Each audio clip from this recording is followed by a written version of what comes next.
When you ask a language model to categorize an intellectual identity, it defaults to concrete terms. But for a subject that rejects reduction, the machine is forced to look for a different kind of structure. Slavoj Žižek provides a useful baseline. He is famously content to let 3 nouns stand upstream of his work as authoring causes. He fits a standard triad, a method for how he reads, an ontology for what he takes to be, and a politics for what he wants. In the method slot, he is Lacanian. This is the lens through which he analyzes the world. His ontology is definitively Heideggerian, establishing a strict baseline for what actually exists. And his politics are openly communist, representing his desired, concrete programmatic output. This traditional matrix works because Žižek consents to an author standing behind the deeds. He accepts substantive labels as the generative force behind his work. Mapping a philosopher who argues that no such central author exists forces the matrix to populate itself differently. Categorizing a relational pluralist requires populating the matrix through negative space, a withdrawal of consent to those very categories. Solid labels dissolve when dropped onto a fluid framework. The resulting synthesis, a late Wittgensteinian relational pluralist committed to abolitionist maintenance, requires us to prove how grammar, physics, and care ethics can successfully occupy a theoretical triad. We begin with method, how the subject processes information. This points specifically to the later Wittgenstein, who abandoned the idea of language as a mirror of reality in favor of language as a tool of use.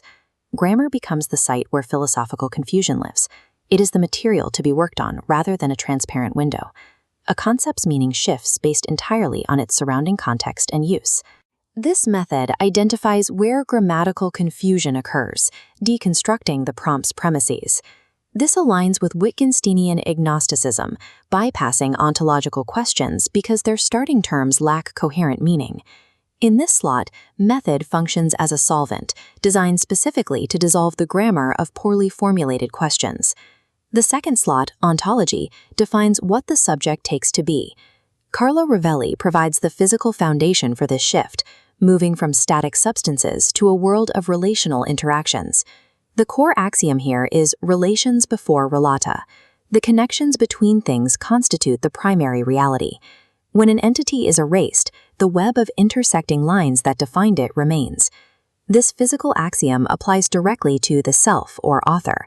This ontology defines the self as a standing pattern, a temporary, stable nexus generated by overlapping relations. A chaotic system of particles aligns to form a stable rickle that holds its shape through constant exchange. If reality is fundamentally relational, the concept of an isolated, static author is physically and ontologically obsolete. This leads to the final slot, politics, the programmatic output of the philosophy. Unlike a constructive political program, this framework produces a politics of refusal. The primary consequence is an abolitionism regarding desert, the idea that rewards or punishments can be grounded in inherent merit. Nietzsche provides the genealogical critique. The doer is a fiction, invented and projected behind the deed after it has already happened. Retributive desert requires an upstream author who owns the deed. When that author is removed, the vocabulary of punishment has nothing to latch onto. In a relational web, an action directed at a single node, like retribution, cascades through the entire interconnected system. This shifts the focus of politics toward the health of the connections themselves. Carol Gilligan provides the vocabulary for this shift, an ethics of maintenance. It prioritizes the preservation of the plural conditions that allow relational patterns to remain viable. Politics becomes the practical dismantling of arrangements that require laundering relations into substances just to justify their domination. Pulling back, the rigid blocks of our baseline subject fade out.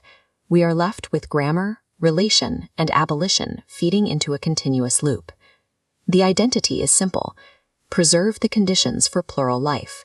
Dismantle systems that require domination or ontological laundering to survive. This philosophical identity functions perfectly only while it remains in motion. A standing wave serves as a perfect self-description for the relational pluralist, right up until the exact moment someone asks it to hold still.